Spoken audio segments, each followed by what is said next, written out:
Everyone is losing their collective minds of what is currently happening with Israel and Gaza.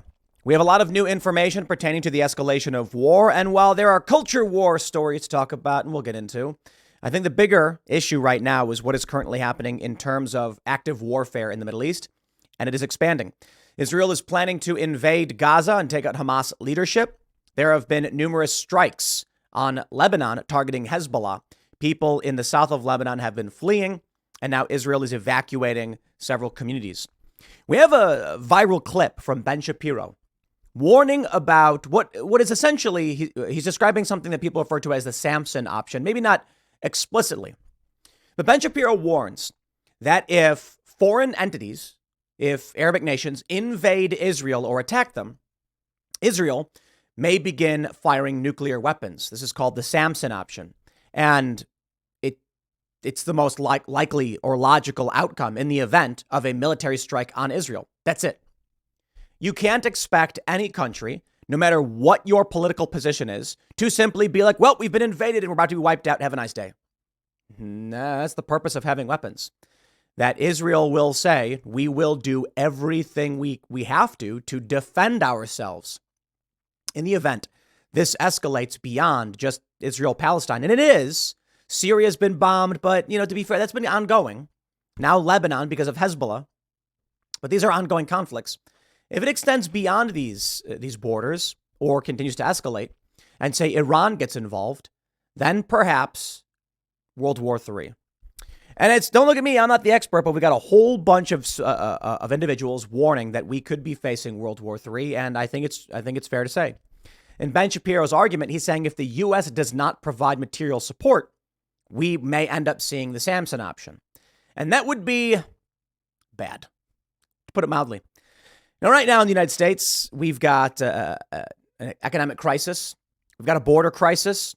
We've got, Rite Aid declaring bankruptcy. CVSs are closing down, or is it? Yeah, they're closing down. Bank branches are closing down. Yeah, things aren't looking too good for the global economy. And I think too many people are trying to plug their ears and just pretend like it'll all go away. But hey, look, man, you do what you want to do. This is why I tell people it's so important to stay informed and pay attention to what's going on.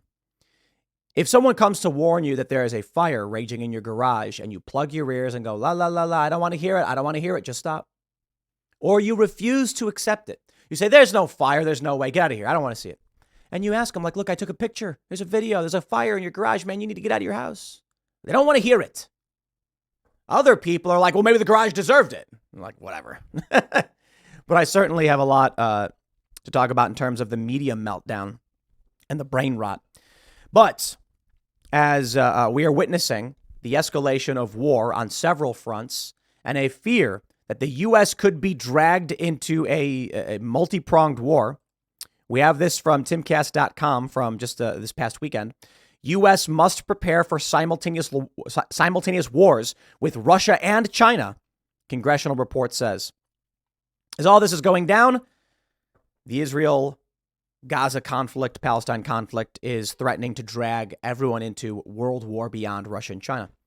Now, one article that was put out by Timcast.com last week, China is trying to instigate war on four fronts for the U.S. to split the U.S.'s capabilities, thus allowing China to basically do whatever it wants. So, yeah, maybe we get out of this one without World War III, or maybe this is how it all goes down. The latest news from the New York Times. Israeli invasion plans target Gaza City and Hamas leadership. This is from just this past week, a couple days ago. This is a Saturday, I believe. The Israeli military is preparing to invade the Gaza Strip soon, with tens of thousands of soldiers ordered to capture Gaza City and destroy the enclave's current leadership, according to three senior Israeli military officers who outlined unclassified details about the plan. The military has announced that its ultimate goal is to wipe out the top political and military hierarchy of Hamas, the Palestinian group that controls Gaza and led last week's terror attacks in Israel that killed 1,300 people. The assault is expected to be Israel's biggest ground operation since it invaded Lebanon in 2006. It would also be the first in which Israel has attempted to capture land and at least briefly hold on to it since its invasion of Gaza in 2008, according to three senior officers. The operation risks locking Israel into months of bloody urban combat, both above ground and in a warren of tunnels, a fraud offensive that Israel has long avoided because it involves fighting in a narrow and tightly packed sliver of land populated by more than 2 million people. The Israeli officials have warned that Hamas could kill Israeli hostages, use Palestinian non-combatants as human shields, and have strewn the territory with booby traps. Now, there's certainly a lot to say pertaining to the American view of the war, but I'm going to reserve that for the 1 p.m. segment to break down the collective mental rot we're witnessing. But for now, I just want to talk about the escalation of war because as much as culture war issues may be more entertaining, I'm more concerned with whether or not we survive this, to be completely honest. We have this from yesterday. Reuters reports Israel-Lebanon border clashes escalate. Lebanese Hezbollah fighters launched attacks on Israeli army posts in a northern border village on Sunday. And Israel retaliated with strikes in Lebanon as UN peacekeepers warned border clashes were escalating. Sporadic fire across the Israel-Lebanon border over the past weekend has raised concerns that fighting with Hamas militants in Gaza could escalate into a broader conflict. Hezbollah's attack on Shtula, a farming community that abuts the border fence, killed 1 person and wounded 3 others. The militant group and Israeli medics said, as the worst border violence since a month-long war in 2006 entered its 2nd week. Hezbollah also said it had targeted barracks in Israel's Hanida with guided missiles and said it had inflicted casualties on the enemy ranks. The Israeli military said it had conducted strikes in Lebanon in retaliation, and it declared a zone within 4 kilometers of the Lebanese border off limits to public access. 3 security sources confirmed to Reuters that Israeli artillery had struck several areas in the south. Hamas's armed wing Al-Qassam brigades said it had fired 20 rockets from Lebanon on 2 Israeli settlements. I'd just like to stress what they're saying. They're attacking. They are instigating attacks on civilians. Well, you heard it from that Yale professor. Settlers aren't civilians, right? So this is it. Look, man, you want deep philosophical answers? You want rules? There are no rules in war. People who try to claim there are rules are basically telling you a lullaby. They're telling you a fairy tale. Lullaby is wrong phrase, but they're trying to tell you that you don't need to pay attention to any of this stuff. The world has rules and order is maintained. There are no rules in war. We have these gentleman arguments. I love it. I love that movie, The Patriot. You guys know it. My favorite movie. And you have that famous scene where Mel Gibson's talking, his character, Benjamin, I don't remember the last name, is talking with, I think it was Cornwallis. And he says, you will immediately stop the firing upon my officers as part of the negotiations. And it's like, could you imagine a battlefield with no officers and like no gentlemen? Like, would be chaos or something to that effect. And Mel Gibson's character says, so long as your men are targeting women and children, I will order my men to fire at officers on sight. But this is this idea that, the British somehow believed that you have to have officers standing behind the lines giving order to the battlefield. Sure. I love the idea of war crimes and like the Geneva Conventions and the Hague Conventions. Sure. We have these, people say war crimes are being committed by Israel and war crimes or terrorism being committed by Hamas. Children. You grow up in this world where they tell you that certain things can't be done in war. Is it a joke? People are willing to kill each other to win. And there's some argument about the horror of war crimes, as if that's going to change anything. The moment one faction decides to kill the people of another faction over some ideology or resource or territory, your rules be damned. I think it's fascinating. We claim that we have this order internationally, please. War crimes are meaningless to those with power. Come on. Want to talk about Barack Obama killing a 16-year-old American citizen? There you go. War crimes. And that's what people think. The Hill reports Graham warns Iran if it escalates war in Israel, we're coming for you. That's a question of what Iran thinks it can muster up. Let's talk about how humans tend to think. Remember when Alex Jones got banned? It wasn't just Alex Jones. A bunch of other right-wing personalities all got banned around the same time. And this is interesting. It's a cascade effect. First, Alex Jones gets banned from one platform, and then like a wave, all the other platforms ban him. Why? Well, here's how I describe it, right? I've seen mobs in action, how humans operate. In fact, there's a good example that came out over the past weekend. A man with an Israeli flag was chased, I believe this was in London, by a large group of angry Palestinian supporters who were trying to probably kill him. According to some reports, some of the men were armed. I believe there was reports that a man had a knife, and the police intervened and pulled the Israel supporter, pulled him out. But how does this happen? How is it that seemingly normal, good people are all of a sudden chasing down a Jewish man in the street who is in fear for his life, fear that he may be about to die? This is how mobs operate. One person will run. Other people mostly don't want to fight or be violent, but they're going to run along with them. I just really, really can't stand how humans do this, and they do. You see, what happens is when you have a large crowd of individuals and they see one person running and another person chasing them, many of them are going to run after to see what happens. But this creates a mob force. Now you have other people who see 50 people chasing a guy, and how many of them need to be violent for it to turn into a murder? Not that many.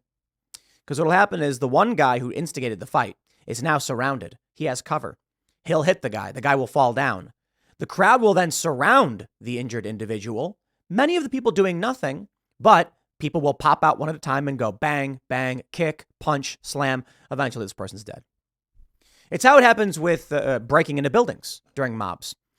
And I've explained this, too, as to how it will go down and say, like, your house, if riots truly get bad, coming from the far left. When one person walks up onto the porch with no intention to break into the building, several people will follow, wondering what's happening and wanting to watch. One person will go up and look through the window. Another person will go up and, kick the door once and then run away. Another person will run up and kick the door again. It'll break open. They'll run away. All I did was kick it one time. I ran away. The snowflake doesn't blame itself for the avalanche. This is what we're looking at right now. We are looking at this in a large scale, right? You have Hamas engages in this attack. They start killing civilians. Israel then retaliates. Nobody cares about who is right or who is wrong. The idea that war crimes matter is silly to me. Obviously, we don't like it when they're committed. We have an understanding of what they are.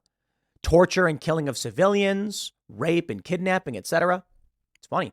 Hamas, they're terrorists because they targeted civilians, captured them, and killed children indiscriminately. Israel also has killed civilians, no question.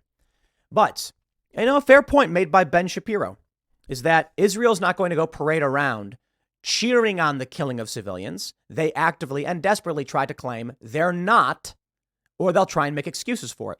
Meanwhile, Hamas does the opposite. They published videos of them killing civilians. And they argue, the Yale professor did, because what the left does, that settlers are not civilians. Well, the mob mentality could lead us into World War III. Patrick Casey says, quote, if Israel is forced to the wall, the possibility of nuclear exchange is extremely high. He goes on to mention that Ben Shapiro has basically said if the U.S. does not get involved, that it could be World War III. Let me play the clip from Ben Shapiro. So the real risk for Israel in not finishing off Hamas right now is that this is taken as a sign of weakness, as it certainly would be, by Hezbollah. Hezbollah is a far more dangerous terrorist group than Hamas. Hamas is a dangerous terrorist group. They just proved it by killing 1,300 Jews. Hezbollah currently has over 100,000 highly sophisticated rockets aimed directly at the north of Israel. Estimates suggest that were Hezbollah to fire all of those rockets, we wouldn't be talking about 1,300 dead Jews. You would be talking about somewhere between 20 and 30,000 dead Jews, day one.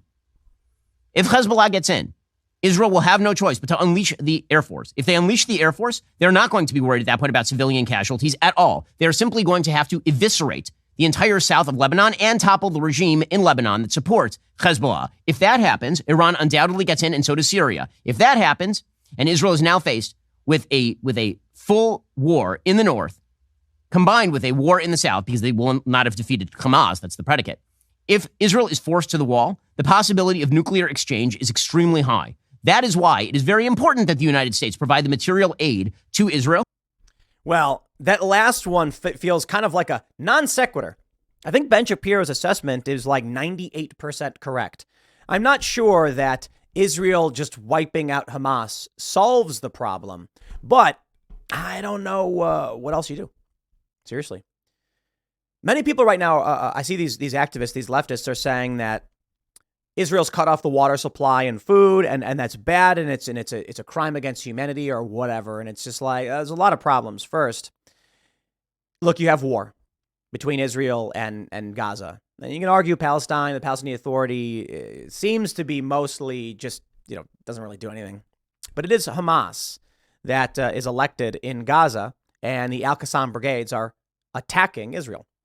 The left, supporting the Hamas terrorists, argue that it's an open-air prison and they're resistance fighters who have no choice, that settlers are not civilians, so they're fair game. If they attack Israel, the argument against escalation would be Israel do nothing. But I don't see that as being reasonable. They're having rockets fired on them and civilians were just killed. A lot of them, including many American citizens. Many of these Americans were actually dual citizens. There are a few Canadians. They were dual citizens. But this makes sense, right? That's why they're in Israel. Ben Shapiro is arguing that the U.S. must provide material support to Israel to crush Hamas. If Israel goes into Gaza, which is likely going to happen, then Hezbollah is likely going to escalate. Ben makes a good point about what happens after that fact, but there's 2 points I disagree with. I don't know if there's any way around this at all. I don't think there's an argument to be made that if Israel crushes Hamas, it could avoid this. No matter what happens now, we're likely facing World War III. That's all. That's what more can be said. Military has to defend itself, whether it crushes Hamas or not.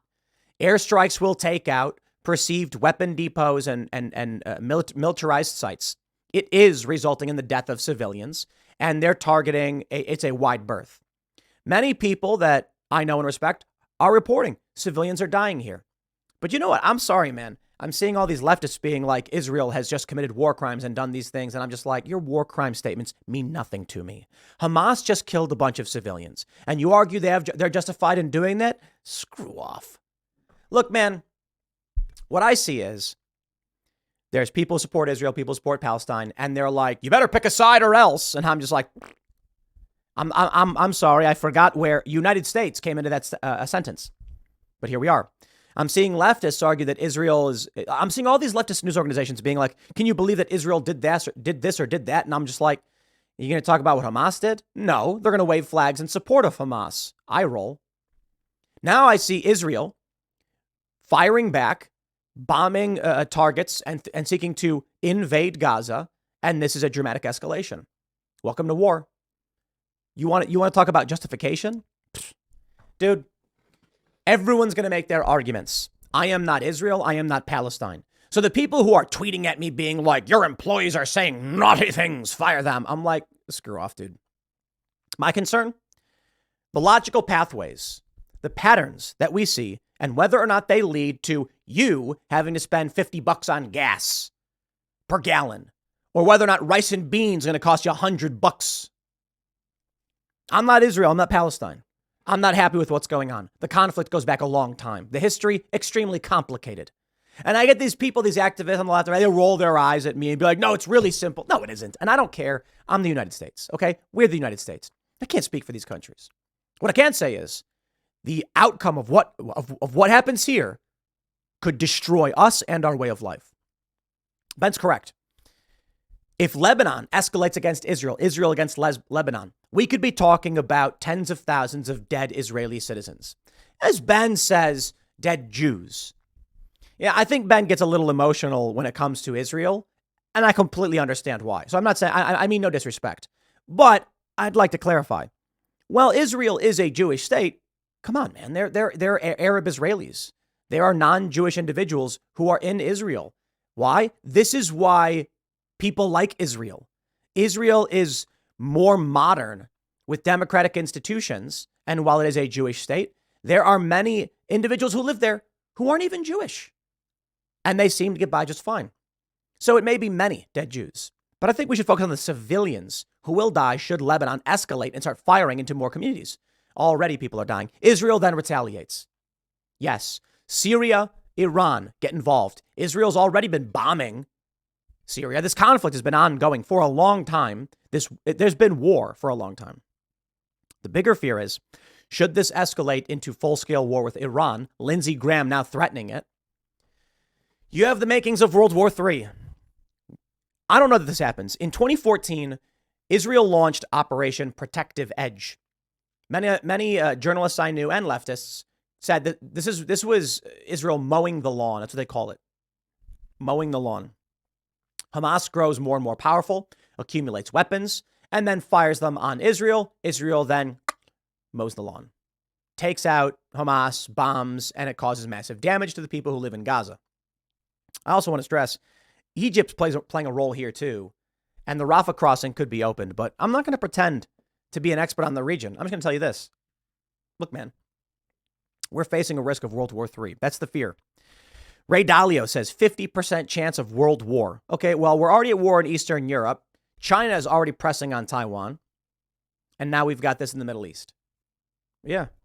One by one, the dominoes begin to fall. What do we do? Honestly, I don't know. Because I think Ben's correct. Israel is not just going to die.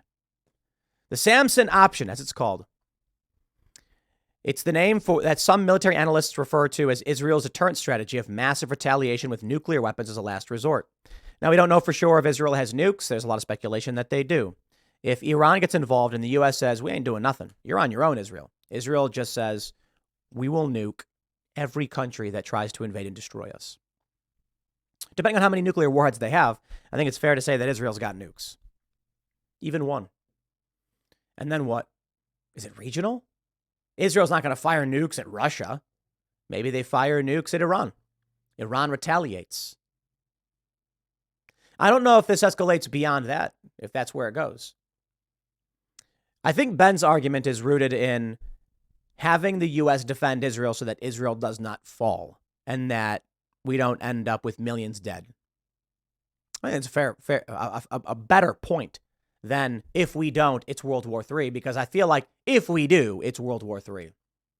The U.S. providing military support to Israel, which results in a ground invasion of Gaza, it results in Iran stepping up, and this was the fear we had in 2014, then you get World War III.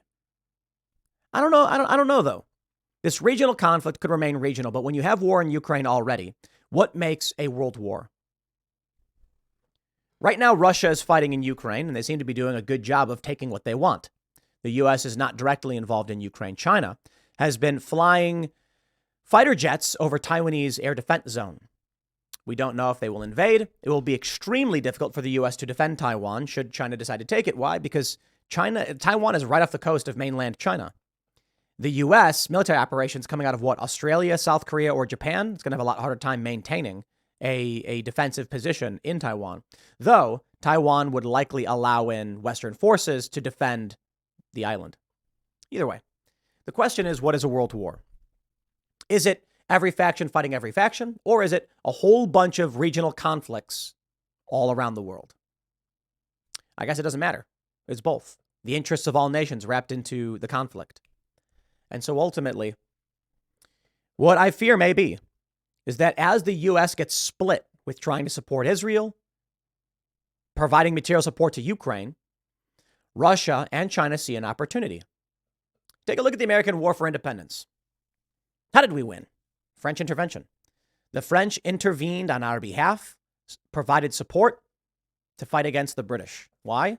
You think the French were like, liberty in the States. We must fight for the ideology. Yeah, no. The French were like, we've got a couple million people in the British colonies who are in revolt against the crown. A large resource for the crown in terms of taxation, economic, as well as material resources, and a lot of land. We can split the British Empire by supporting the rebels and turning the tides in their war, crippling the crown in our war. The French didn't care about us. The enemy of my enemy is my friend.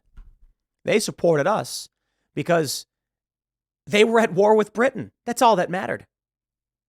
And so that's how it goes down. We, as Americans, are like, look at our great history of how we won the American war for the war for independence. To France, it was like, hey, a whole bunch of these hillbillies are fighting against the soldiers. We could use a whole bunch of these men to fight on our behalf. So we call it French intervention. The French militaristically look at it like all of these guys are going to fight Britain with us. We're in. When I grew up, I played this game called Colonization. Sid Meier's, really great game. Really very educational for kids. Still a good game to these days, though it's like 90s graphics. Very rudimentary. It's like a board game, though, so it's fun. And you have to ring Liberty Bells to earn French intervention when the War for Independence starts. As if we needed to convince the French to intervene on our behalf. More like the French said, here's an opportunity for us. That's the issue. Russia says the U.S. is embroiled in a multi-pronged conflict, regional conflicts all over. Now's our chance. China says now's our chance. Iran says now's our chance. The BRICS nations launch their currency competing with the petrodollar, begin lobbying various nations. The U.S. says no way. The U.S. threatens war on smaller countries who abandon the petrodollar. These smaller countries then go to Russia and say, provide us with military defense against the United States, and we'll use your currency. It's possible. It's possible. And I can't tell you exactly how this goes down, other than everyone's basically worried that it's coming. World War III is at our doorstep. So saith basically everyone. It's interesting. Could it stop? Maybe. Maybe it all just dries up. Maybe. In 2014, this was the fear. That protective edge turned out to be, I think it was 51 days, that Iran, Lebanon, and Syria would not tolerate an Israeli invasion of Gaza, and that would lead to an escalation of war. It didn't. Or maybe it did. Because it's 9 years later, and now it's worse than ever. This conflict doesn't stop. Just because there's calm periods doesn't mean the war ever stopped. No, this conflict between Palestine and Israel, long, ongoing. 2014, maybe it really did escalate to the point of World War III. Maybe there was a lull, but then Hamas struck back, and now here we are at the doorstep of international conflict once again. Only this time we're at war in Ukraine, and China's gearing up for an invasion of Taiwan. What do we do? Maybe your answer is the U.S. just doesn't get involved at all. Do you think that if the U.S. wasn't involved, that war would just stop? No. That's kind of Ben's argument. If the U.S. isn't involved, then it devolves more rapidly. That may be the case. I don't know if I believe that enough to justify U.S. intervention basically everywhere. But that was the fear after World War II.